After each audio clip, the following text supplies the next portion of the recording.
All right, Buck, we're back for the second half. Where? Yeah, okay, there we go. A little technical hiccup there. Our next story comes from FoxNews.com. New York City man accused of attacking woman with feces back in jail after latest arrest. The man accused of smearing feces on a New York City subway rider and released from custody is back behind bars, allegedly after throwing a dumbbell through the window of a storage facility in Harlem. Uh, Frank Ab Abraqua, Abrokwa, Abraqua, 37, was jailed after an arraignment Monday connecting to an incident where he allegedly shattered a window with a dumbbell at Treasure Island storage facility in Harlem on Friday night. I want my refund. I'm leaving Monday. That is why I broke the glass. This is what he told an employee at the storage facility as a staffer cleaned up the broken glass. Bakwa returned to Treasure Island on Saturday at about 3:30 p.m. and warned, "If I don't get my refund by Monday, I'm going to come back and catch a felony." I like how they always say that shit. He was arrested on criminal mischief and harassment charges. A judge on Monday set his bail at $5,000. Abakwa has a rap sheet going back to 1999, sources told New York Post. Last month, Arbakwa was arrested for allegedly smearing feces on a woman's head on the subway in the Bronx. Arbakwa warned cops after his arrest not to let him go again because what he will do next time will shock the city. Hey, Miami.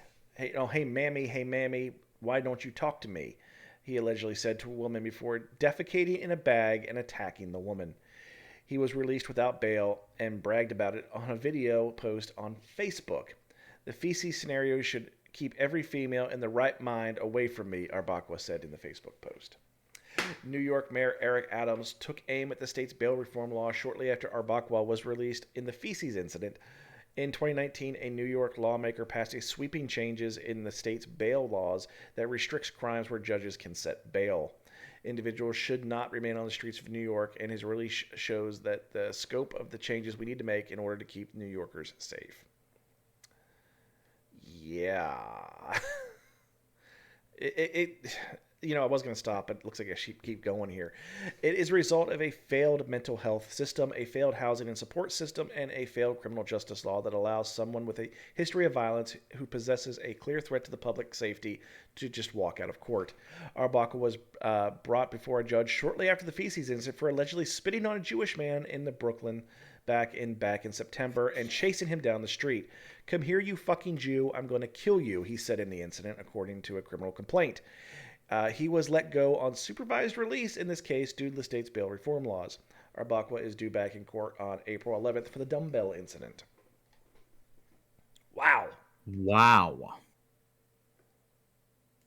There's okay. So at least the article pointed out that that there is a failure in the mental health area of this system because and I think you'll agree with me, man. Like you may or may not agree with me. I think that this is a pretty stable scenario here. Is that with most of the articles that we cover that fall into this purview of mental health, there seems to be a really big like disconnect because everybody's like, we need to work on bail reform. We need to work on bail reform. We need to work on bail reform. Everybody works on bail reform. And what happens when we work on bail reform and not the mental health aspect of it is that you have people that go around and do these things that get to walk in and then walk right back out of court because you're only fixing half the problem. I don't. I'm not.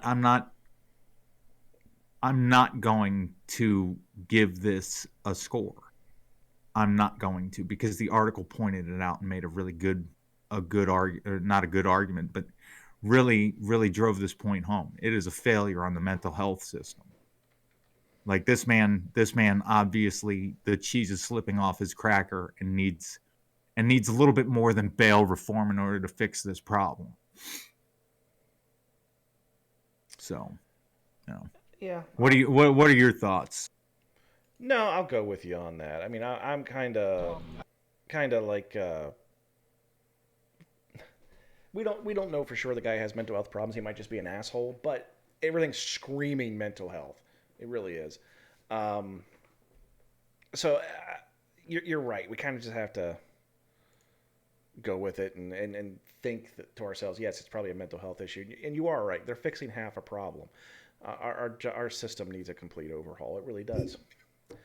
Well, I mean, think about it, man. We worked in, and I know it kind of doesn't really have a lot to do with this article, but our experience in the prison system does have a little bit to do with somebody throwing shit on you.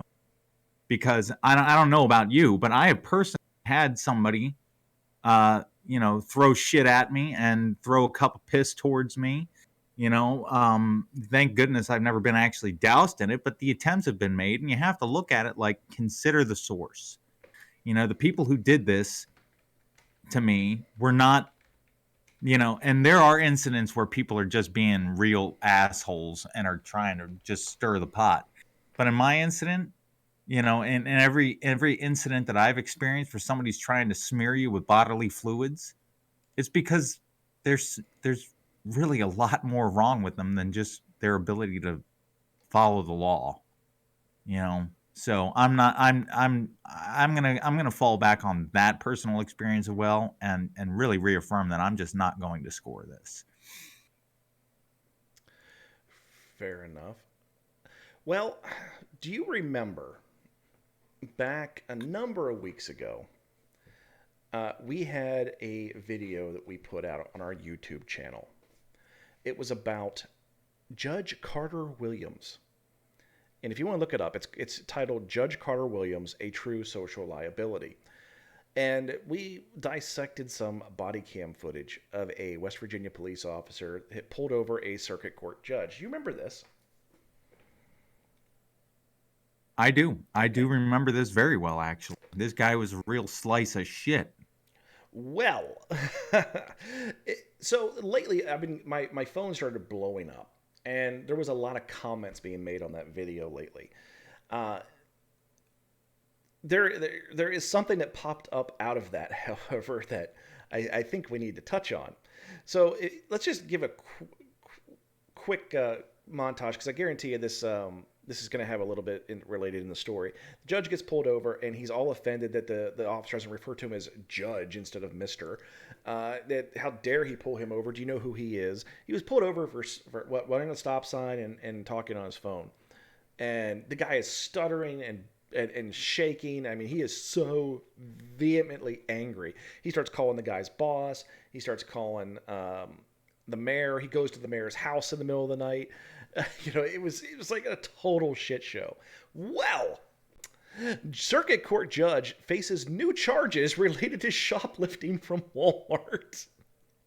And already facing a state investigation, a Hardy County Circuit Judge Court Judge, Jesus, I'm stuttering over myself, faces new charges related to shoplifting items from a Walmart. According to formal statement of charges filed February 14th by the State Judicial Investigation Commission, Hardy Circuit Court Judge Carter Williams left the Moorfield Walmart on August 18th without paying for 10 or so items in his cart. Williams told authorities it was a mistake, and he apparently later paid for the items. But at least one similar incident had happened with him earlier at the same store. Williams was subject to another JIC formal statement of charges last year after he verbally accosted a Moorfield police officer who pulled him over for allegedly using his cell phone while driving and abusing his power. Police body cam footage of that incident is online and available through the Social Liability Podcast. Williams is contesting that charge, and the litigation is ongoing. Good luck, asshole. Back to the latest statements of charges. Moorfield Police Chief Stephen Riggleman, A-plus player, by the way, says Walmart video surveillance footage shows Williams using the self-checkout area. He was scanning, bagging, and placing items into his cart.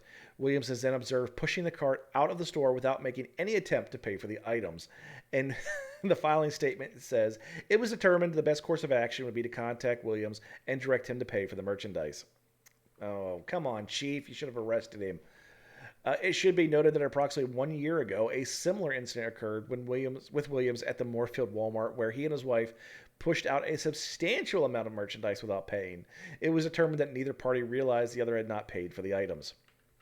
Sure it was. Riggleman says he didn't learn of the August 18th incident until September 13th when he was at Walmart investigating an unrelated shoplifting event. A store associate told him about Williams' incidents. The associate told Hardy County prosecuting attorney Lucas C. That's his name, Lucas C. That Williams contacted her September 14th saying that he wished to pay for the items and that it was a mistake. Payment was accepted in lieu of charges being filed. When this August 18th incident occurred, Williams was under investigation by the JIC for previously filed complaint. Among the allegations investigated was a July 21st, 2020 incident where Williams left the same Walmart without paying for items in his shopping cart. The latest charges include a note from Riggleman about the incident. Quote, contacted Carter concerning the matter, Riggleman wrote in his note. Asset Protection Associated admitted that upon review of the incident, Walmart determined it was an accidental and no charges were filed. Bullshit. JIC was told the amount of the items Williams shoplifted were about $300 from another individual was with him. When asked about the 2020 incident during the investigation on October 6th, just a few weeks after the latest incident, Williams said it actually had been a couple of years earlier and that his wife wasn't with him. He said he started talking to a Walmart employee and he knew he had paid with his debit card. He even grabbed a receipt, even though it was for exactly $52. I don't know what all that's supposed to mean, but it's rambling. The next day, he got a call from Walmart, and they said I hadn't paid, so I thought, oh my God, I rode back up and paid, blah, blah, blah. So, the guy's a shitbag. And he's either just a straight up shitbag for the shoplifting also, or he's an idiot, one of the two. And now I have gotten to my cart before and realized there was something on the bottom and went, oh shit, ran back inside and said, hey, this happened. And they're like, oh, okay. And then they're like surprised you came back. But, you know, when you roll out with like $300 worth of stuff, kind of like, really, dude? And you've done it twice? And we know you're an asshole on top of everything? Yeah, this guy's starting to go from oopsies to statistics real quick. Yes, I mean, yeah. And $300, I don't consider $300 shoplifting. I consider $300 fucking theft. Like, I'm sorry. I'm sure that under the letter of the law, they the same exact thing regardless of monetary amount, but you know, to me shoplifting is like, you know, small cookies type of shit, but once you get up over like 50, you know, $100, you're no longer shoplifting, you're just plain outright fucking stealing. And regardless, both of them are just you know, pretty deplorable, you know, examples of behavior, but either way, I don't know. Guys, he's sitting there screaming and shouting at poor guys because they're doing their job, throwing his freaking weight around, and now he's thinking that he has the power to just go in and just take shit too. Like, nah. Nope. And see, this is the kind of mental health that I will fucking score. Like, I'll give this kind of mental health problem a motherfucking score. Because this guy is an actual social liability. This is the kind of guy that you should be on watch for. This is the person who goes out and does repeated damage, believing in their heart of hearts, even though everyone's telling them that they're wrong. Everyone's trying to go like, listen, man, here's the math, showing them on paper. It's like 2 + 2 is not 5. You are fucking this up. And he just looks at it and is like, nope, I'm the judge. I'm in charge. Like, nah, nah, dude. No, you are a skell. You deserve a 5. That is it. Like, we gave him a 5 before, you know, really not doing himself any fucking favors here. And you know, if it weren't really, really over the top, I'd invent a rating of 6 just for him. But he doesn't deserve that. He gets a fucking 5 like the rest of the assholes out there who overstep their bounds. So go over to yourself, man. Like, cut me off here. Like, stop Well, me. I would like to cut you off, but I was actually researching something. Um, so in the article, I talk about how or not the article, rather the video, the original video. I talk about how angry this guy is, and like how it's just he's literally like frothing at the mouth. His hands are shaking, and he's just so mad. And there's a lot of comments on the video. One comment says, "I've seen this occur so often in this community. I've been a recipient once of having a ticket torn up 30 years ago. I've had several services for a local school. Most of the cops were told to scold and ticket, and the arrest are scum, thieves, and real troublemakers. Continuously, rules are made and not enforced. This man is his own worst enemy." Another person says, "Unbelievable. The good old boy system is still alive, not only in Mayfield either. Neighboring Pendleton County is even worse." Somebody's replied, "This judge should be taken off the bench." And then somebody actually, this is how I found out about it. Someone commented, "By the way, he has new charges for shoplifting twice now." But there's one individual who, just to confirm, this judge has a medical condition that makes him shake. And I'm doing a quick search. And this individual is from West Virginia. And when you put their names together, it might be his wife.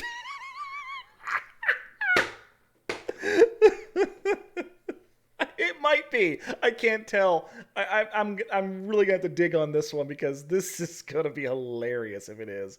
I'm looking more and more. I'm thinking maybe not, but it is definitely somebody that knows him because of everything I'm seeing and like their names referenced together. Um, but their first You names know, are the same. I'm gonna have to say, man, like, I could see it being a spouse in almost any other area of the nation but West Virginia. Do I believe that there is some familial bond in that equation? Yes, but I just don't see it being a spouse. I think that would make everything just too fucking perfect. Like that really would, and it would also make me like really disappointed. Okay, I don't think it's the wife. I'm looking there. Okay, good. There's hope for I'm humanity looking yet. for pictures for this. If you go to williamsforjudge.com, accepting offer, No. it's taken down. It's taken down. He's trying to sell it. Like who the hell wants to buy williamsforjudge.com? This, Oh man. I mean, this guy is like the gift that keeps on giving. It really is. Oh, geez. I'm gonna keep digging because I want to find out some more. But I'm sure that No, I'm man. sure that You know what? the ongoing saga of Judge Carter Williams from West Virginia has yet to come to an end. We should just start our own little mini podcast. Call it. The Carter Williams show. Yeah, man. I mean, like, you know what? The guy would probably like even do an interview. I mean, like, he's depending on where he is right now, it might be really easy. He might be You know, looking for work. that's what I'm saying. Depending on where he is in his life right now, So hey, Judge, we if you want to come on the show and defend yourself, reach out. yeah, Social liability at we icloud.com. we can make this happen. We can give you a social liability redemption. I don't believe that it'll do any different. I think that we're all going to believe you to be a piece of shit. However, You have the opportunity to how change hearts and minds. yes, mm-hmm, uh-huh. I will give you the floor, man. I won't interrupt you at all. I will sit here on the edge of my seat, absorbing every word that you say so I can use it against you once you're done speaking. I will. I will do this just for you. Raz and I'll even get caregiver Katie out here and we'll get a fucking notepad. We'll bring ink and paper into this, Judge Williams. We will get to the bottom of this. West by God, Virginia. All right, folks, that's going to bring us to end another episode of the Social Liability Podcast. We would like to remind everybody that the Social Liability Podcast does not cost a thing. It doesn't cost you a dime. The only thing we ask you ever to pay is attention. If you would like, subscribe, tell a friend, hit a notification bell, whatever it is on the social platform that you decide to listen to us on, because God knows we're on every platform under the bloody sun. even ones we don't know about. We would greatly appreciate it. It helps our numbers dramatically, and it doesn't cost you a thing. Again, just thank you all for listening. I'm Raz. This is the Buck, wishing you all a happy and safe week.